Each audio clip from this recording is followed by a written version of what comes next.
Antarctic krill from Wikipedia, the free encyclopedia. The Antarctic krill, Euphausia superba, is a species of krill found in the Antarctic waters of the Southern Ocean. Antarctic krill are shrimp-like invertebrates that live in large schools called swarms, sometimes reaching densities of 10,000 to 30,000 individual animals per cubic meter. They feed directly on minute phytoplankton, thereby using the primary production energy that the phytoplankton originally derived from the sun in order to sustain their pelagic open ocean life cycle.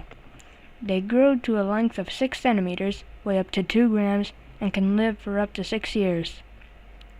They are a key species in the Antarctic ecosystem and are likely, in terms of biomass, the most successful animal species on the planet, approximately 500 million tons. Systematics. All members of the krill order are shrimp-like animals of the crustacean superorder Euphausia. Their breastplate units, or thoracomers, are joined with the carapace The short length of these thoracomers on each side of the carapace makes the gills of the Antarctic krill visible to the human eye. The legs do not form a jaw structure, which differentiates this order from the crabs, lobsters, and shrimp. See also Euphausia superba at Wikispecies. Life cycle. The main spawning season of the Antarctic krill is from January through March, both above the continental shelf and also in the upper region of deep-sea oceanic areas. In the typical way of all Euphausians, the male attaches a sperm package to the genital opening of the female. For this purpose, the first pleopods, legs attached to the abdomen of the male, are constructed as mating tools. Females lay 6,000 to 10,000 eggs at one time. They are fertilized as they can pass out of the genital opening by sperm liberated from spermatophores, which have been attached by the males. According to the classical hypothesis of Marr, derived from the result of the expedition of the famous British research vessel RRS Discovery, egg development then proceeds as follows. Gastrulation, development of egg into embryo, sets in during the descent of the 0.6 mm eggs on the shelf at the bottom, in oceanic areas in depths of around 2,000 to 3,000 meters.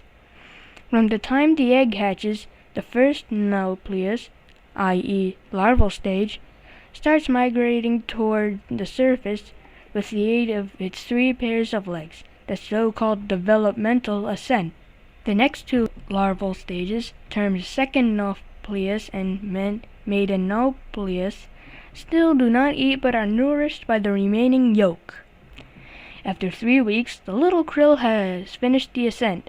Growing larger, additional larval stages follow, second and third calyptopus, first to 6th Percilia. They are characterized by increasing development of the additional legs, the compound eyes, and the seedy bristles. At 15 millimeters, the juvenile krill resembles the habitus of the adults. Krill reach maturity after 2 to 3 years. Like all crustaceans, krill must molt in order to grow. Approximately every 13 to 20 days, krill shed their chitin skin and leave it behind as exuvia. Food. The gut of E. superba can often be seen shining green through the animal's transparent skin, as indication that this species feeds predominantly on phytoplankton, especially very small diatoms, 20 micrometers, which it filters from the water with a feeding basket. The glass-like shells of the diatoms are cracked in the gastric mill and then digested into the hepatopancreas. The krill can also catch and eat copepods, amphipods, and other small zooplankton. The gut forms as a straight tube.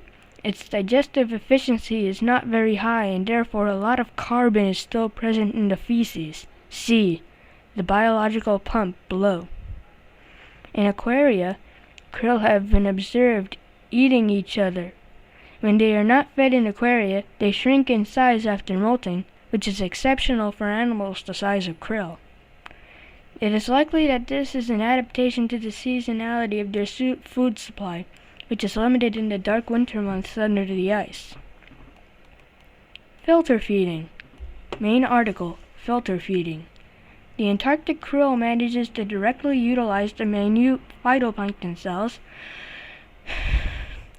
which no other higher animal krill size can do. This is accomplished through filter feeding, using the krill's highly developed front legs, providing for an efficient filtering apparatus. The 6 theropods, legs attached to the thorax, form a very effective feeding basket used to collect phytoplankton from the open water. In the finest areas, the openings in this basket are only 1 micrometer in diameter. Scanning electron microscope images of the amazing structure can be studied here. In the movie linked to the right, the krill is hovering at a 55-degree angle on the spot. In lower food concentrations, the feeding basket is pushed through the water for over half a meter, open to position, as in the in situ image below, and then the algae are combed to the mouth opening with special sea bristles on the inner side of the theropod. Ice algae raking. Antarctic krill can scrape off the green lawn of ice algae from the underside of the pack ice. The image to the right, taken by an ROV, shows how most krill swim in an upside-down position directly under the ice. Only a single animal, in the middle, can be seen hovering in the free water. Krill have developed special rows of rake-like setae at the tips of the theropods and graze the ice in a zigzag fashion akin to a lawnmower. One krill can clear an area of a square foot in about 10 minutes, 1.5 square centimeters a second. It is relatively new knowledge that the film of ice algae is very well developed over vast areas, often containing much more carbon than the whole water column below. Krill find an extensive energy source here, especially in the spring. The biological pump in carbon sequestration. The krill is a highly untidy feeder, and it often spits out aggregates of phytoplankton, spitballs, containing thousands of cells sticking together. It also produces fecal strings that still contain significant amounts of carbon in the glacials of the diatoms. Both are heavy and sink very fast into the abyss. This process is called the biological pump. As the waters around Antarctica are very deep, 2,000 to 4,000 meters, they must act as a carbon dioxide sink. This process exports large quantities of carbon, fixed carbon dioxide, from the biosphere and sequesters for it for about 1,000 years. If the phytoplankton is consumed by other compounds of the pelagic ecosystem, most of the carbon remains in the upper strata. There is speculation that this process is one of the largest biofeedback mechanisms of the planet, maybe the most sizable of all, driven by a gigantic biomass. Still more research is needed to quantify the Southern Ocean ecosystem. Biological peculiarities. Bioluminescence. Krill are often referred to as light shrimp because they can emit light, produced by bioluminescent organs. These organs are located on various parts of the individual krill's body. One pair of organs at the eye stalk, cf. the image of the head above, another pair on the hips of the 2nd and 7th theropods, and singular organs on the 4 leonsternites. These light organs emit a yellow-green light periodically for up to 2 to 3 seconds. They are considered so highly developed that they can be compared with a torchlight. A concave reflector in the back of the organ and a lens in the front guide the light produced, and the whole organ can be rotated by muscles. The function of these lights is not yet fully understood. Some hypotheses have suggested they serve to compensate the krill's shadow so that they are not visible to predators from below. Other speculations maintain that they play a significant role in mating or schooling at night. The krill's bioluminescent organs contain several fluorescent substances. The major component has a maximum fluorescence at an excitation of 355 nanometers and the emission of 510 nanometers. Escape reaction. Krill use an escape reaction to evade predators, swimming backwards very quickly by flipping their telson. This swimming pattern is also known as lobstering. Krill can reach speeds of over 60 centimeters per second. The trigger time to optical stimulus is, despite the low temperatures, only 55 milliseconds. The compound eye. Although the uses for and reasons behind the development of their massive black compound eyes remain a mystery, there is no doubt that the Antarctic krill have one of the most fantastic structures for vision seen in nature.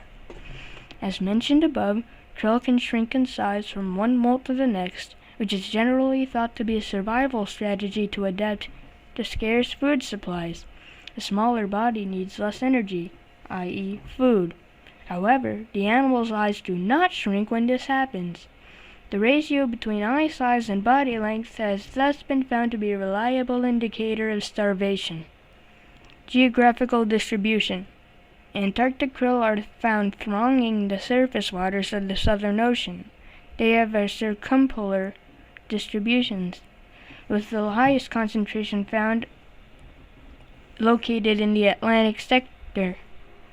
The northern boundary of the Southern Ocean with its Atlantic, Pacific Ocean, and Indian Ocean sectors is defined more or less by the Antarctic convergence, a circumpolar front where the cold Antarctic surface water submerges below the warmer subantarctic waters. This front runs roughly at 55 degrees south. For there to the continent, the Southern Ocean covers 32 million square kilometers. This is 65 times the size of the North Sea. In the winter season, more than 3/4 of this area become covered by ice, whereas 24 million square kilometers become ice-free in summer. The water temperatures range between 1.3 degrees Celsius below zero and 3 degrees Celsius. The waters of the Southern Ocean form a system of currents. Whenever there is a west wind draft, the surface strata travels around Antarctica in an easterly direction. Near the continent, the east wind drift runs counterclockwise. At the front between both, large eddies develop, for example, in the Weddell Sea. The krill schools drift with these water masses to establish one single stock all around Antarctica, with gene exchange over the whole area. Currently, there is little knowledge of the precise migration patterns since individual krill cannot yet be tagged to track their movements. Position in the Antarctic ecosystem.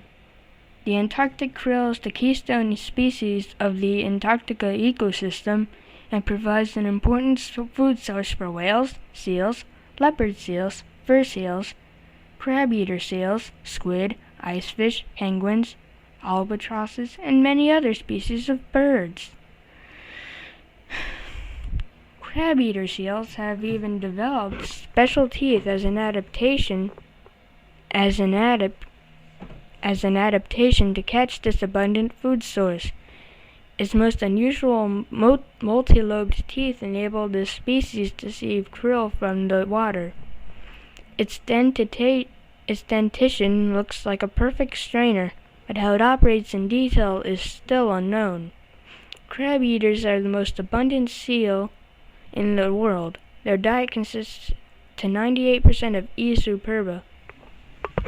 These seals consume over 93 million tons of krill each year. Leopard seals have developed similar teeth, 45% krill in diet. All seals consume 63 to 130 million tons, all whales 34 to 43 million tons, birds 15 to 20 million tons, squid 30 to 100 million tons, and fish 10 to 20 million tons, adding up to 152 to 313 million tons of krill consumption each year. The size step between krill and its prey is unusually large. Generally, it takes 3 or 4 steps from the 20 micrometer tiny phytoplankton cells to a krill-sized organism via small copepods, large copepods, mysids to 5-centimeter fish. The next size step in the food chain to whales is also enormous, a phenomenon only found in the Antarctic ecosystem. E. superba lives only in the Southern Ocean. In the North Atlantic, Meganius M. norvegica and the Pacific, Euphausia pacifica are the dominant species. Biomass and production. The Antarctic krill's biomass is estimated to be between 125 to 725 million tons, making E. superba the most successful animal species on the planet. It should be noted that all animals visible to the naked eye, some biologists speculate that ants provide the largest biomass, but this speculation adds up hundreds of different species,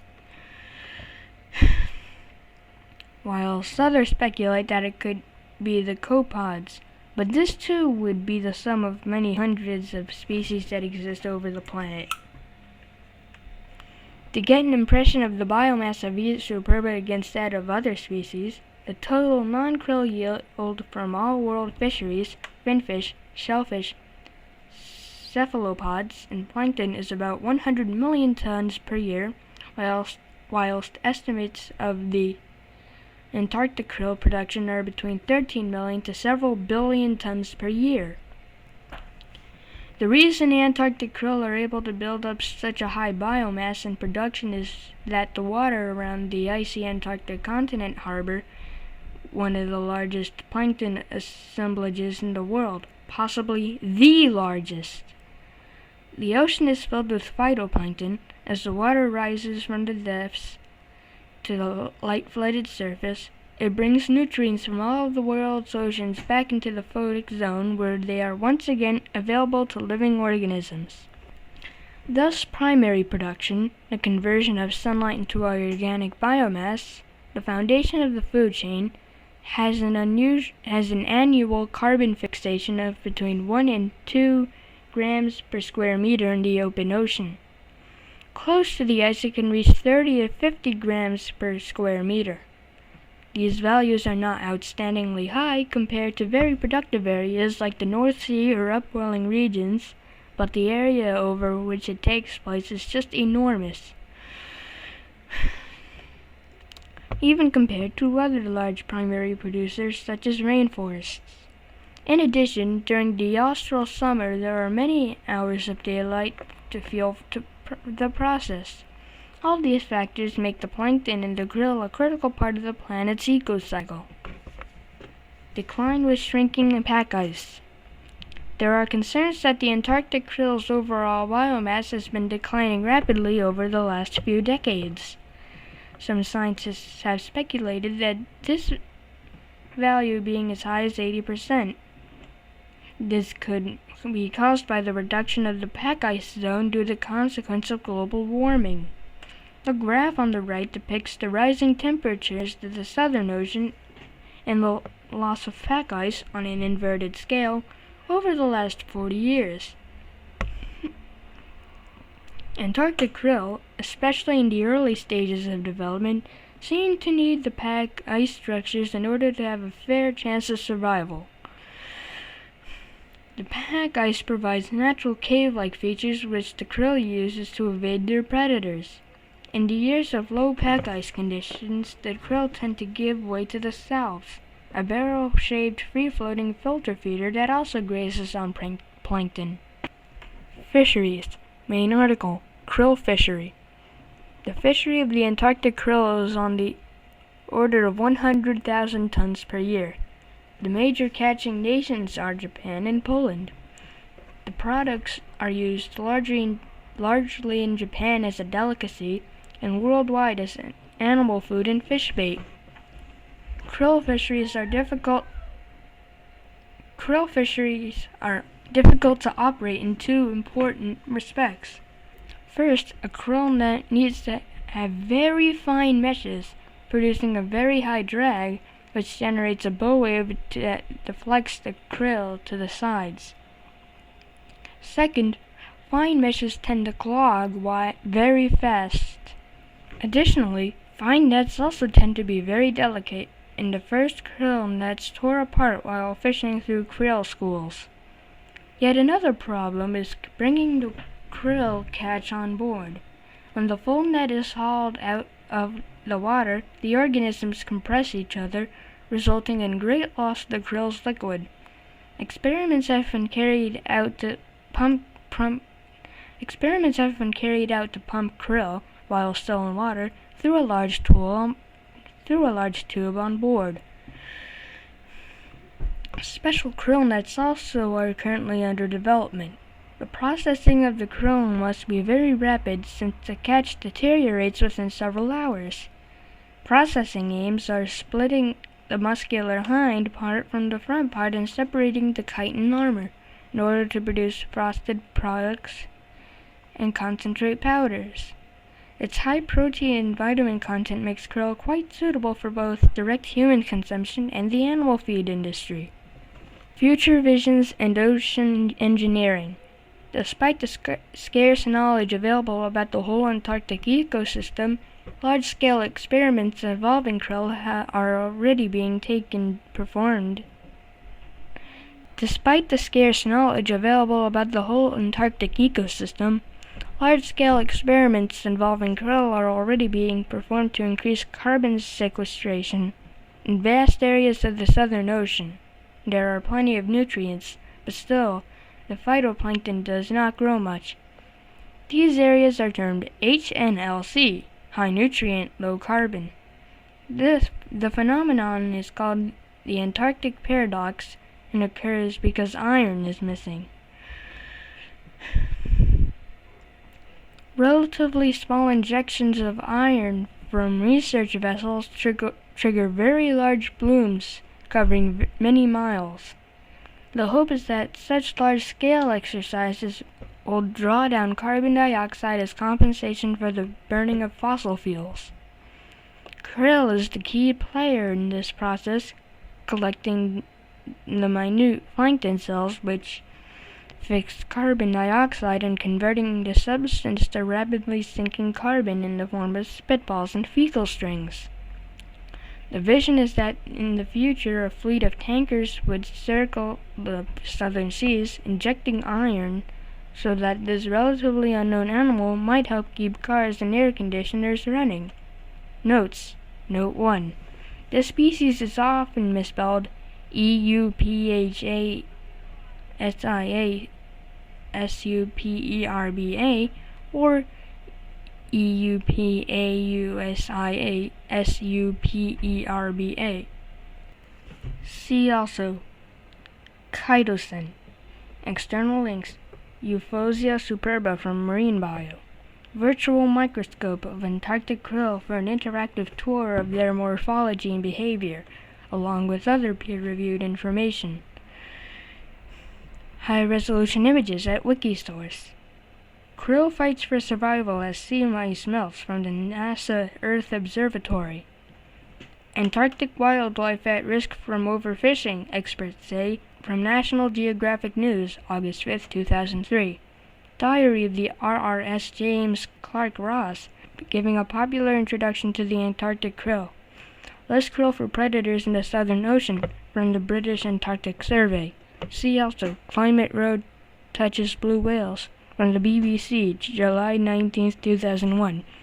A Time to Krill. Extensive bibliography. This recording was based on the edit dated September 3rd, 2005 at 7:44 UTC.